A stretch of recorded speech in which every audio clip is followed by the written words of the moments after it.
Morning, girls. Just me. Just a little bit of a test for how things might be, just in case. I thought I would do a little bit of a Stalin independent source investigation overview with my trusted book of Stalin's Soviet advertising posters. I don't get this out as much as I would like. It's brilliant. I'll bring it in if we're open, and because obviously you've got to select 4 to 6 sources: primary, secondary, statistics, newspapers, diaries, photos, paintings, art, anything. Right, 4 to 6, just diverse. And you're making your independent source investigation about a thesis, an investigation about an aspect of Stalinism. So we talked about agriculture, coal cars. We haven't yet talked about industrialisation and the 5-year plans. We've touched on, thank you Bella, the terror and the gulags, which is probably the most interesting part of the whole thing. 28 million people dead and the cult of personality built up around him. Obviously your investigation's got to be discerning.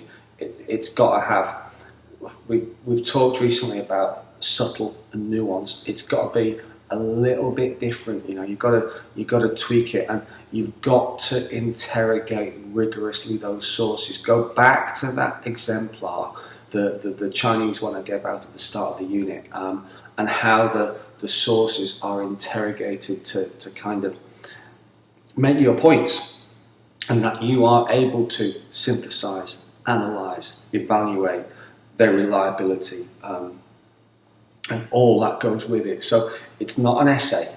Don't think it's an essay. Go back to that exemplar and see what those people, the QCAA people, have put together, because that is really, really useful. And your investigation must look like that. I want to do a number of these little presentations, but it'll be focused more on source interrogation rather than like the story of the gulags, or the story of the kulaks getting dispossessed from their land, or the murder of Kirov, or the good history bits. This is more of like a tick box exercise in this, and ahead of your research essay, which is a Holocaust one. So term 2 is largely a bit of do it yourself.